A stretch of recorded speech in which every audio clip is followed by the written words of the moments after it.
అచ్చ తెలుగు కథలు వినడానికి విచ్చేసిన శ్రోతలందరికీ మీ కృష్ణమ్మ కథలు ఛానల్ తరపున స్వాగతం, సుస్వాగతం.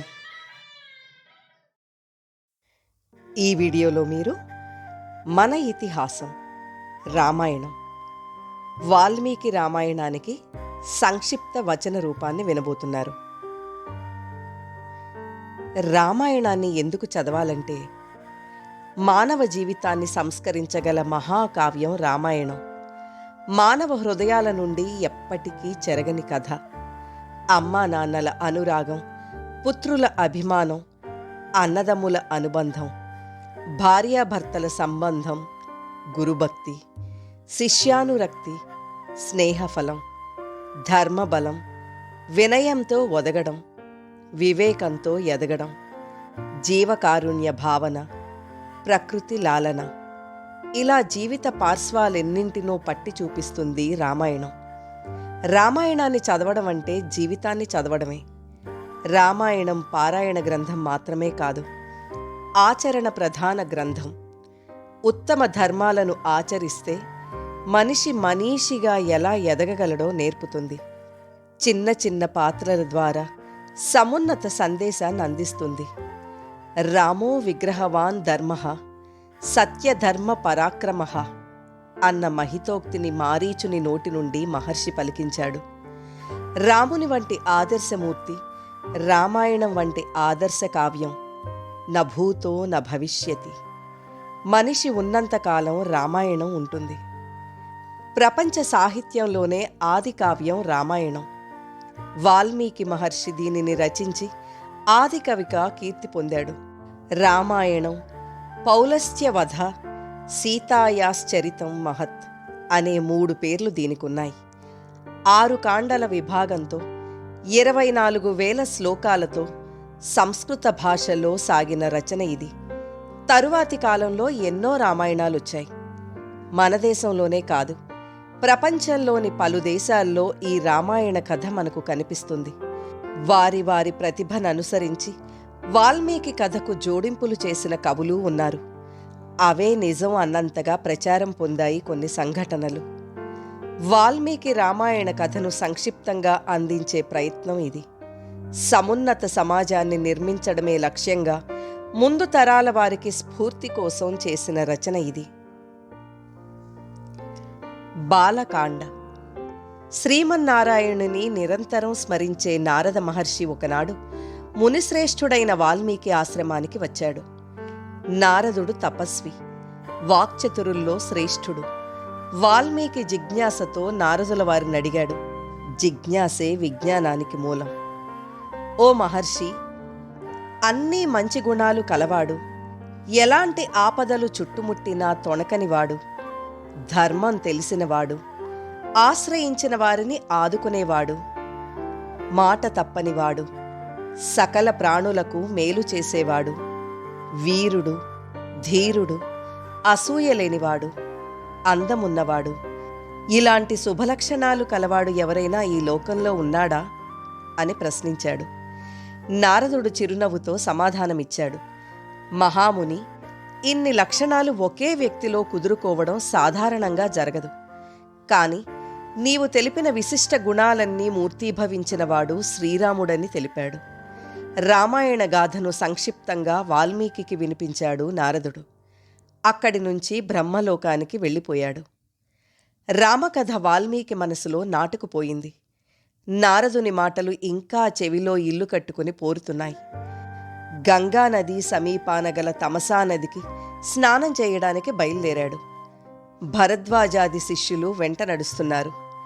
తమసా నది మంచివాని మనసు వలె స్వచ్ఛంగా ఉంది.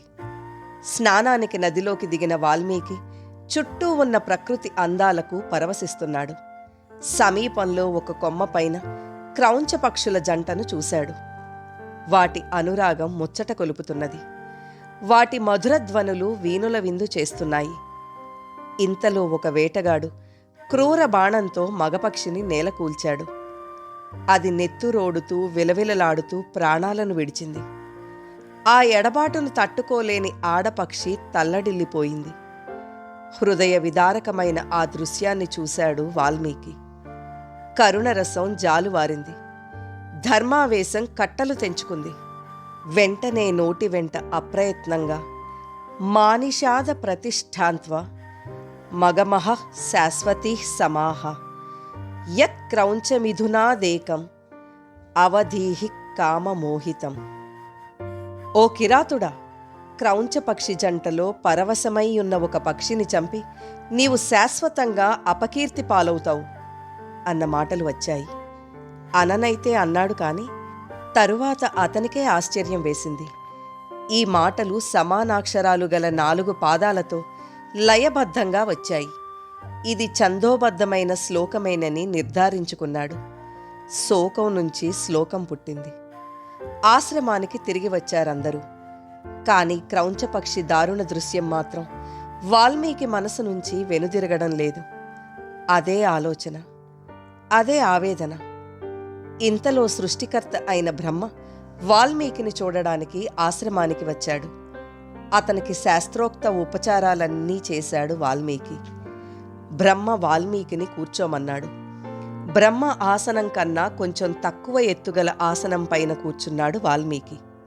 ఇది పెద్దల పట్ల ప్రవర్తించవలసిన తీరు. బ్రహ్మ ఎదురుగా ఉన్న క్రౌంచపక్షి బాధ వాల్మీకిని వదలడం లేదు. మనసులో మానిషాద శ్లోకమే మళ్లీ ధ్వనించింది. అన్నీ తెలిసిన బ్రహ్మ చిరునవ్వును చిందిస్తూ, ఓ ఋషీశ్వర, నీవు పలికినది శ్లోకమే.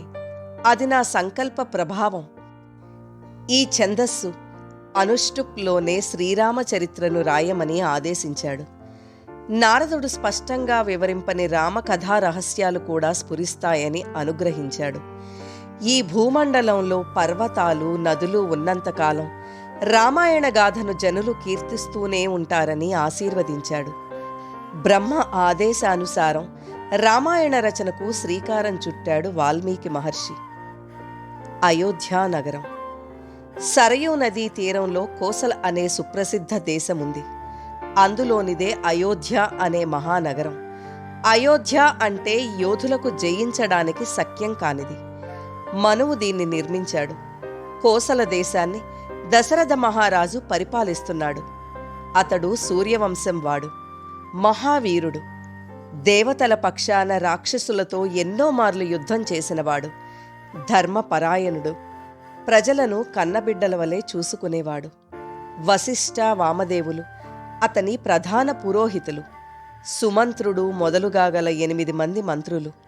ఇతని పాలనలో కోసల దేశం భోగభాగ్యాలతో విలసిల్లింది. ప్రజలు ధర్మవర్తనులై సుఖసంతోషాలతో ఉన్నారు. యథా రాజా తథా ప్రజాః. రాజు ఎలా ఉంటే ప్రజలు అలాగే ఉంటారు. ఎన్ని ఉన్నా సంతానం లేదన్న చింత దశరథుణ్ణి కుంగదీసింది. సంతాన ప్రాప్తి కోసం అశ్వమేధ యాగం చేయాలన్న ఆలోచన కలిగింది. వెంటనే పురోహితులు, గురువులతో సమావేశమయ్యాడు. మనసులోని మాట చెప్పాడు. వారు తథాస్తు అన్నారు. సరయూ నదికి ఉత్తర తీరంలో యజ్ఞవేదిక సిద్ధమైంది. మంత్రి, సారథి అయిన సుమంత్రుడు ఈ యాగానికి ఋష్యశృంగ మహర్షిని ఆహ్వానిస్తే ఫలవంతమవుతుందని సూచించాడు. ఋష్యశృంగుడు విభాండక మహర్షి కుమారుడు, నిష్ఠాగరిష్ఠుడు. అతడు ఎక్కడ ఉంటే అక్కడ వానలు బాగా కురుస్తాయి. దశరథుని ఆజ్ఞ మేరకు ఋష్యశృంగుణ్ణి సగౌరవంగా తోడ్కొని వచ్చారు. వారు 3 రోజుల పాటు అశ్వమేధ యాగం శాస్త్రోక్తంగా నిర్వహించారు. తరువాత దశరథుడు ఋష్యశృంగునితో పుత్రప్రాప్తి కోసం చేయవలసిన క్రతువును గురించి అడిగాడు. ఆ భారాన్ని ఋష్యశృంగునిపైనే ఉంచాడు. దశరథుని అభ్యర్థనను మన్నించిన ఋష్యశృంగుడు పుత్రకామేష్టి అనే యాగాన్ని ప్రారంభించాడు. హవిస్సులందుకోవడానికి బ్రహ్మాది దేవతలు, గంధర్వులు, సిద్ధులు, మహర్షులు యజ్ఞశాలలో ప్రత్యక్షమయ్యారు. అదే సమయంలో దేవతలందరూ బ్రహ్మను చేరి తమ గోడు వెళ్లబోసుకున్నారు. రావణాసురుడు బ్రహ్మ వరప్రభావం చేత విర్రవీగుతూ తమను చిత్రహింసలకు గురిచేస్తున్నారన్నారు. ముల్లోకాలను బాధించడమే కాక ఇంద్రుణ్ణి సైతం రాజ్యభ్రష్టుణ్ణి చేయడానికి పూనుకొన్నాడని తెలిపారు. అతని దుండగాలకు అంతే లేదన్నారు. ఋషుల, యక్షగంధర్వుల మాట అటుంచి అతని భయంతో సూర్యుడు, సముద్రుడు, వాయువు కూడా తమ సహజ స్థితిని ప్రకటించలేకపోతున్నారని వాపోయారు. అతని పీడ విరగడయ్యే ఆలోచనను బ్రహ్మనే చెప్పమని వేడుకున్నారు. బ్రహ్మ దేవతలతో రావణుడు గంధర్వ, యక్ష, దేవ, దానవులచే మరణం లేకుండా నన్ను వరం కోరాడు. మానవుల పట్ల అతనికి చులకన భావం, అందుకే వారి గురించి ప్రస్తావించలేదు. కనుక మానవుని చేతిలోనే రావణునికి మరణం ఉందని అన్నాడు. ఇంతలో శ్రీ మహావిష్ణువు శంఖచక్ర గదాధారి అయి వచ్చాడు. దేవతలు ఆ దేవదేవుణ్ణి అనేక విధాలుగా స్తుతించారు. వరగర్వం చేత కన్ను మిన్ను గానక ప్రవర్తిస్తున్న రావణుణ్ణి సంహరించడానికి మానవుడిగా అవతరించమని అభ్యర్థించారు. దశరథ మహారాజు గారి 3 భార్యలకు 4 రూపాలలో పుత్రుడవు కమ్మని ప్రాధేయపడ్డారు. అభయమిచ్చాడు ఆశ్రిత వత్సలుడు. అందరి పూజలందుకొని అంతర్ధానమయ్యాడు. దశరథుడు పుత్రకామేష్టి చేసినప్పుడు యజ్ఞకుండం నుంచి గొప్ప తేజస్సుతో కూడిన ఒక దివ్య పురుషుడు ఆవిర్భవించాడు. అతడు బ్రహ్మ పంపగా వచ్చినవాడు. చేతిలో బంగారు పాత్ర, వెండి మూతతో. అందులో దివ్య పాయసముంది. దాన్ని దశరథునకు అందించాడు. ఈ పాయసం సంపదలనిస్తుంది, ఆరోగ్యాన్ని పెంపొందిస్తుంది, అన్నింటినీ మించి సంతానాన్ని ప్రసాదిస్తుందన్నాడు.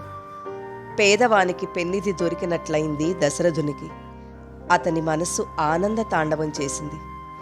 దివ్య పాయసాన్ని తన భార్యలైన కౌసల్య, సుమిత్ర, కైకేయులకు పంచాడు. సంవత్సర కాలం గడిచింది. చైత్రశుద్ధ నవమి నాడు కౌసల్యకు శ్రీరాముడు జన్మించాడు. దశమి నాడు కైకేయికి భరతుడు, సుమిత్రకు లక్ష్మణ, శత్రుఘ్నులు జన్మించారు. ఈ వార్త విన్న అయోధ్య ఆనంద సంద్రమైంది. రామలక్ష్మణ భరత శత్రుఘ్నులు శుక్లపక్ష చంద్రునిలా పెరుగుతున్నారు. వేదశాస్త్రాలను అభ్యసించారు. ధనుర్విద్యలో నైపుణ్యం సంపాదించారు. విజ్ఞాన ఖనులయ్యారు. సద్గుణాలకు ఆటపట్టైనారు. ఉత్తమ విద్యార్థులకు ఉండవలసిన లక్షణాలివి. రాముడు ఎప్పుడూ తల్లిదండ్రుల సేవలో నిమగ్నమయ్యేవాడు. చిన్ననాటి నుంచి అన్న సేవే మిన్నగా భావించేవాడు లక్ష్మణుడు. ఇతడు రాముడికి బహిర్ప్రాణం. భరత శత్రుఘ్నులు అన్యోన్య ప్రేమాభిమానాలు కలవారు. కాలచక్రం తిరుగుతున్నది. ఒకనాడు దశరథుడు తన మంత్రులు, పురోహితులు మొదలైన వారితో సమావేశమయ్యాడు. తన కుమారుల వివాహ ప్రస్తావన చేస్తున్నాడు. సరిగ్గా అదే సమయంలో అక్కడ అడుగుపెట్టాడు మహా తేజస్శాలి అయిన విశ్వామిత్ర మహర్షి. సృష్టికి ప్రతిసృష్టి చేయగల సమర్థుడతడు. దశరథుడు ఎదురేగి సాదరంగా స్వాగతించాడు. అతిథి దేవో భవ. అతిథి మనకు దేవుడితో సమానం. ఇది తెలిసిన దశరథుడు విశ్వామిత్రునకు సముచిత రీతిన మర్యాదలు గావించాడు. వినయపూర్వకంగా చేతులు జోడించి విశ్వామిత్రుని రాకకు కారణాన్ని అడిగాడు. తన పైన కార్యభారం పెడితే నెరవేరుస్తానన్నాడు. దశరథుని వినయానికి మురిసిపోయాడు విశ్వామిత్రుడు. వశిష్ఠుని ఉపదేశాలను పొందినవాడవు, నీవు ఇలాగే ప్రవర్తిస్తావని మెచ్చుకొన్నాడు. విశ్వామిత్రుడు దశరథునితో తాను వచ్చిన పనిని తెలుపుతానన్నాడు. దానిని ఆచరించమన్నాడు. ఆడిన మాట తప్పవద్దన్నాడు. అసలు విషయం చెప్పాడు. ఓ రాజా, నేనొక యజ్ఞాన్ని సంకల్పించాను. కాని మారీచ, సుబాహులనే రాక్షసులు ఆ యజ్ఞానికి విఘ్నాలు కలిగిస్తున్నారు. వారిని కోపించడానికి, శపించడానికి శక్తి ఉన్నా యజ్ఞదీక్షలో ఉన్నాను కాబట్టి అది నాకు తగని పని. ఉచితానుచితాలు గ్రహించకుండా శక్తిని దుర్వినియోగపరచకూడదు. అందుకు సత్యపరాక్రముడు, సూర్యుడు అయిన శ్రీరాముణ్ణి 10 దినాల పాటు నా వెంట పంపు. అతడే ఆ రాక్షసులను చంపగల సమర్థుడు. నా వెంట వచ్చి యాగ సంరక్షణ చేయడం వల్ల శ్రీరాముడికి అనేక శ్రేయస్సులు కలుగుతాయి. శ్రీరాముడి పరాక్రమం ఎలాంటిదో నాకు బాగా తెలుసు. నాకే కాదు, వశిష్ఠుల వారికి, వామదేవాది మహర్షులకు తెలుసు. వారంతా అంగీకరించిన తర్వాతే రాముణ్ణి నాతో పంపమని అన్నాడు. ఈ మాటలు వింటుంటే దశరథుని గుండెలో రాయి పడ్డది. చేతులు జోడించి, మహర్షి, నా రాముడు 16 ఏండ్లు కూడా నిండనివాడు. ధనుర్విద్య ఇంకా పూర్తి కాలేదు. యుద్ధ విషయాలతో తగిన పరిచయం లేనివాడు. కనుక దయచేసి నా రాముణ్ణి కోరకండి. అంతగా కావాలంటే ధనుర్బాణ పాణినై నేను మీ వెంట వస్తాను. మీ యాగాన్ని సంరక్షించే బాధ్యత నాది. ఇవన్నీ ఎట్లా ఉన్నా రాముణ్ణి వదిలి నేను ఒక్క క్షణమైనా బతకలేను. మా నోముల పంట రాముడు. ఇంతకు ఆ రాక్షసులు ఎవరి అండతో ఈ దుండగానికి ఒడిగట్టారని అడిగాడు. విశ్వామిత్రుడు సమాధానమిస్తూ, పౌలస్త్య వంశజుడైన విశ్రవసుడనే మునికుమారుడు రావణాసురుడు. అతడు కుబేరుని సోదరుడు. అనేక రాక్షస బలాలు కలవాడు. బ్రహ్మ ఇచ్చిన అసాధారణ వరాల వల్ల అతని గర్వం ఇబ్బడి ముబ్బడైంది. ముల్లోకాలను అల్లకల్లోలం చేస్తున్నాడు. అటువంటి వాడికి యజ్ఞభంగం చేయడం అనేది అల్పంగా తోస్తున్నది. అందుకే ఇటువంటి పనులలో పాల్గొనడు. మారీచ సుబాహులు ఇతని చేత ప్రేరితులై యజ్ఞాలకు విఘ్నాలను కలిగిస్తున్నారనగానే దశరథుడు మరింత భయపడ్డాడు. యుద్ధంలో యమునితో సమానులైన వారిని ఎదుర్కోవడానికి నా చిన్ని పాపణ్ణి పంపను. నేను కూడా యుద్ధ విషయంలో అశక్తుడనని పలికాడు. దశరథుని మాటలకు విశ్వామిత్రుడు అగ్గిమీద గుగ్గిలమైనాడు. ఇచ్చిన మాట తప్పడం మీ ఇంటా వంట లేదు. నీవందుకు సిద్ధపడితే రిక్తహస్తాలతో తిరిగి వెళతాను. మీరు సుఖంగా ఉండండి అన్నాడు విశ్వామిత్రుడు. పరిస్థితి తీవ్రతను గమనించాడు వశిష్ఠ మహర్షి. ఇచ్చిన మాట నిలబెట్టుకోమని దశరథునికి హితవు పలికాడు. మాట నిలబెట్టుకోని వానికి ధర్మకార్యాలనాచరించిన ఫలం నశిస్తుందని హెచ్చరించాడు. వివిధాస్త్ర ప్రయోగదక్షుడైన విశ్వామిత్రుడి వెంట రాముణ్ణి పంపడంలో సంశయానికి తావుండకూడదన్నాడు. రాముణ్ణి పంపితే మేలు జరుగుతుందని శుతిమెత్తగా సూచించాడు. వశిష్ఠుని హితవచనాలకు దశరథుడు తలొగ్గాడు. రామలక్ష్మణులను పిలిపించాడు. కౌసల్యతో కలిసి ఆశీర్వదించాడు. ప్రశాంతమైన మనస్సుతో విశ్వామిత్రుడికి అప్పగించాడు. విశ్వామిత్రుని వెంట ధనుర్ధారి అయి రాముడు నడుస్తున్నాడు. లక్ష్మణుడు అనుసరిస్తున్నాడు. సరయూ నదీ తీరం వెంబడి చాలా దూరం ప్రయాణించారు ముగ్గురు. తరువాత రామలక్ష్మణులకు బల అతిబల విద్యను ఉపదేశించాడు విశ్వామిత్ర మహర్షి. వీటి ప్రభావం వల్ల అలసట, ఆకలి దప్పులు ఉండవు. రూపకాంతులు తగ్గవు. నిద్రలో ఉన్నా, ఏమరపాటుతో ఉన్నా రాక్షసులేమీ చేయలేరు. ముల్లోకాల్లో ఎదురొడ్డి నిలిచేవారుండరు. రాముడు గురుసేవలో నిమగ్నుడయ్యాడు. విశ్వామిత్రుని పాదాలొత్తాడు. సేవలు చేశాడు.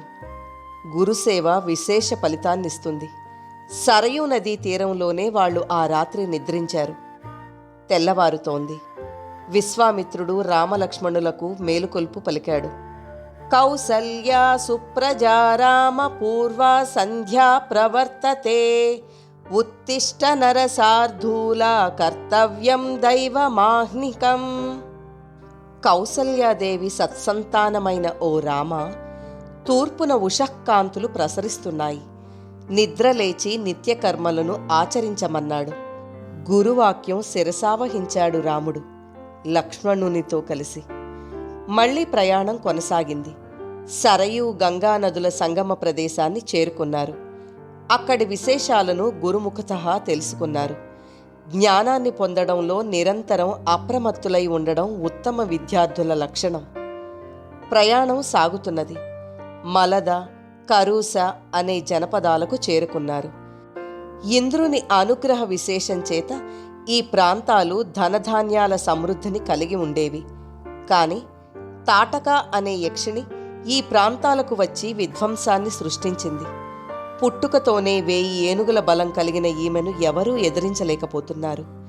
అగ్నికి ఆజ్యం తోడైనట్లు ఈమెతో పాటు ఈమె కుమారుడు మారీచుడు విరుచుకుపడుతూ ఈ జనపదాలను అతలాకుతలం చేస్తున్నాడు. దుష్టురాలైన తాటకను వధించమని రాముడితో అన్నాడు విశ్వామిత్రుడు.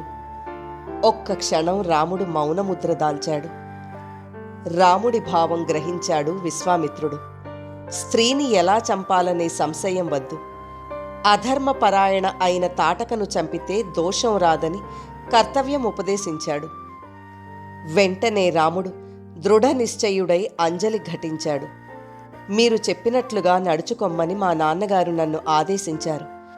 వారి ఆజ్ఞ నాకు శిరోధార్యమని పితృవాక్య పరిపాలనాశక్తిని చాటాడు.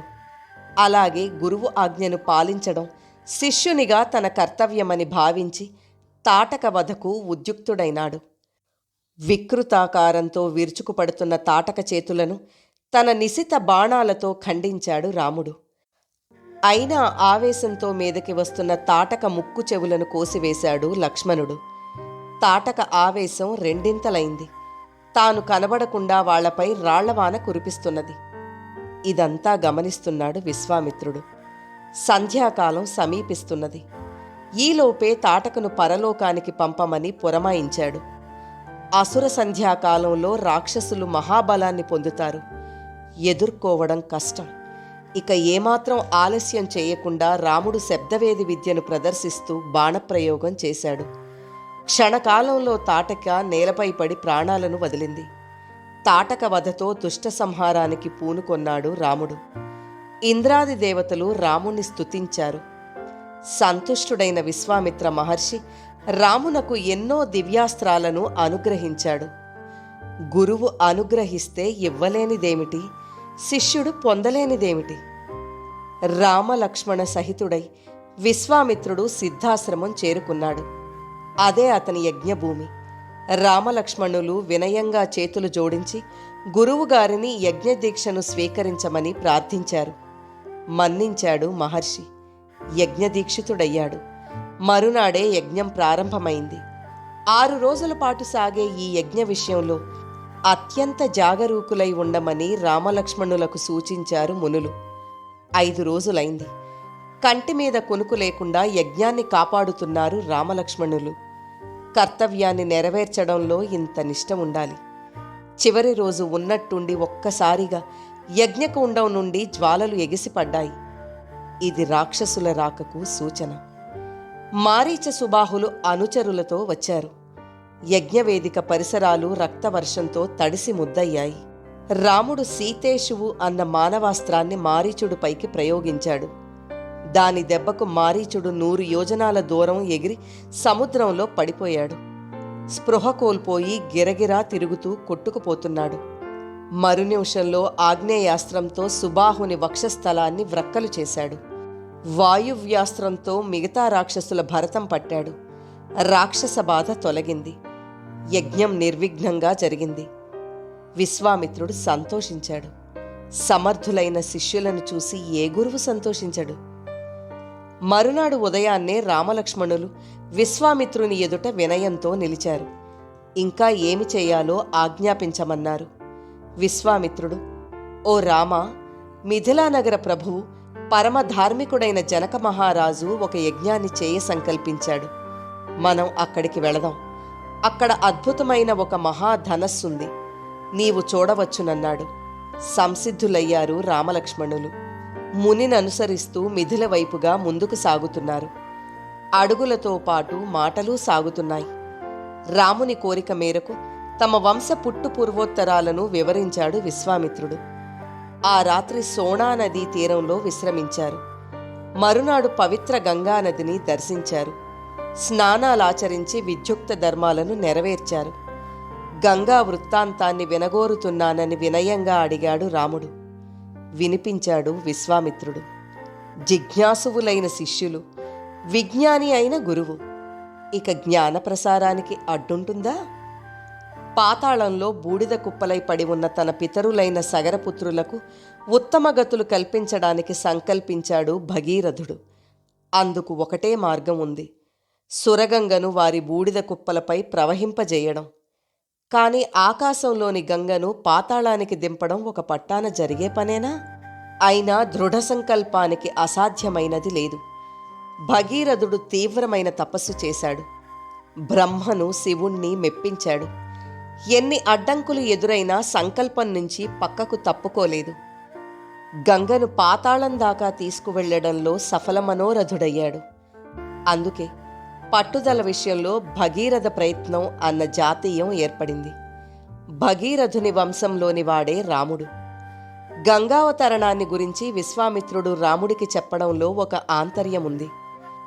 తన పూర్వీకులు ఎంత గొప్పవారో తెలుసుకుని దానికనుగుణంగా నడవడం, పితరుల పట్ల ఎంత భక్తి ప్రపత్తులుండాలో తెలపడం, పట్టిన పని ఫలవంతమయ్యే వరకు పట్టుదల ఎలా ఉండాలో చెప్పడం. అయితే ఇవన్నీ నేరుగా చెప్పలేదు విశ్వామిత్రుడు. అయినా ఆంతర్యాన్ని గ్రహించాడు రాముడు. ఇదే ఉత్తమ గురు శిష్యుల వ్యవహారం. మిథిలానగర సమీపానికి చేరుకున్నారు విశ్వామిత్ర రామలక్ష్మణులు. అక్కడ ఒక ఆశ్రమాన్ని చూశాడు రాముడు. అది పాతదైనా అందంగా అగుపిస్తున్నది. కానీ జనసంచారమే లేదు. ఏమిటీ చిత్రమని అడిగాడు రాముడు. అది గౌతమ మహర్షి ఆశ్రమమని ఆ కథనంతా వివరించాడు విశ్వామిత్రుడు. మహా తపస్సంపన్నుడైన గౌతమ మహర్షి తన భార్య అయిన అహల్యతో ఈ ఆశ్రమంలో ఉండేవాడు. ఒకానొక సందర్భంలో అహల్య అపరాధం చేసిందని భావించి సహోదగ్రుడయ్యాడు గౌతముడు. 1000 సంవత్సరాలు అన్నపానాదులు లేక వాయువునే ఆహారంగా తీసుకుంటూ ఈ ఆశ్రమంలోనే బూడిదలో పడి ఉండమని ఆమెను శపించాడు. ఎవ్వరికీ కనపడకుండా ఉంటావన్నాడు. రాముని రాకతో శాప విముక్తి కలిగి నిజరూపాన్ని పొందుతావన్నాడు. రామ, గౌతమాశ్రమంలో కాలుమోపి అహల్యకు శాప విముక్తి కలిగించు అని విశ్వామిత్రుడు ఆజ్ఞాపించాడు. చుట్టూ బూడిద ఆవరించి ఉండి కఠోర దీక్షలో ఉన్న అహల్య పొగ కమ్ముకొన్న అగ్ని తేజస్సులా ఉంది. ఆ మహాత్మురాలిని రాముడు చూశాడు. రాముడి దర్శనంతో ఆమెకు శాప విముక్తి కలిగింది. అహల్య గౌతములు రాముణ్ణి యథావిధిగా గౌరవించారు. వారి సత్కారాలందుకొని రాముడు విశ్వామిత్రుని వెంట లక్ష్మణ సహితుడై మిథిలా నగరానికి బయలుదేరాడు. మిథిలా నగరంలో ప్రభువైన జనక మహారాజు వీరిని సముచితంగా సమాదరించాడు. మిథిలలో అహల్య గౌతముల పెద్ద కుమారుడైన శతానందుడు రామదర్శనం చేసుకున్నాడు. తన తల్లినుద్ధరించినందుకు కృతజ్ఞతాంజలులు సమర్పించాడు. మహా తపస్శాలి అయిన విశ్వామిత్రుని అనుగ్రహం పొందగలగడం చాలా విశేషమని రాముణ్ణి మెచ్చుకున్నాడు. విశ్వామిత్ర మహర్షి అసాధారణ శక్తి సామర్థ్యాలను వివరించాడు శతానందుడు. మరునాడు ప్రాతకాలంలో జనకుడు విశ్వామిత్ర రామలక్ష్మణులను ఆహ్వానించాడు. కర్తవ్యోపదేశం చేయవలసిందిగా విశ్వామిత్రుణ్ణి ప్రార్థించాడు. అప్పుడు ప్రత్యుత్తరమిస్తూ విశ్వామిత్రుడు, వీరు దశరథ మహారాజు కుమారులు, జగత్ప్రసిద్ధులైన వీరులు. మీ దగ్గర ఉన్న ధనస్సును చూడాలనుకుంటున్నారు. దాన్ని చూపించండి, శుభం జరుగుతుంది, వాళ్ల ముచ్చటా తీరుతుందన్నాడు. అప్పుడు జనకుడు తన దగ్గరున్న శివధనస్సు చరిత్రను వివరించాడు. యాగం కోసం భూమిని దున్నుతుండగా ఒక పాప దొరికిందని, నాగటి చాలున దొరికినందువల్ల ఈమెకు సీత అనే పేరు వచ్చిందని చెబుతూ ఆమెను గొప్ప పరాక్రమవంతుడికివ్వాలన్న తన అభిమతాన్ని వెలిబుచ్చాడు. శివధనస్సును ఎక్కుపెట్టగలవాడే సీతకు తగిన భర్త అన్నాడు. గతంలో ఎందరో రాజులు వచ్చి శివధనస్సు ఎక్కుపెట్టడానికి విఫల ప్రయత్నం చేశారని, ఎక్కుపెట్టడం మాట ఎలా ఉన్నా కనీసం కదలించలేకపోయారన్నాడు. ఇదంతా విని శివధనస్సును తెప్పించమన్నాడు విశ్వామిత్రుడు. సరేనన్నాడు జనకుడు. బలిష్ఠులు దీర్ఘకాయులైన 5000 మంది అతి కష్టం మీద శివధనుస్సుతో కూడిన పేటికను తీసుకువచ్చారు. విశ్వామిత్ర మహర్షి అనుమతితో ధనుస్సు మధ్య భాగాన్ని అవలీలగా పట్టుకున్నాడు రాముడు. ధనుర్విద్యయందు ఆరితేరిన రాముని చేయి సోకినంతనే ఆ ధనుస్సు వంగింది. వింటినారిని సంధించాడు. 1000 కొలది సదస్యులు ఆశ్చర్యంలో మునిగిపోయారు. అల్లెతాడును అకర్ణాంతంగా లాగాడు రాముడు.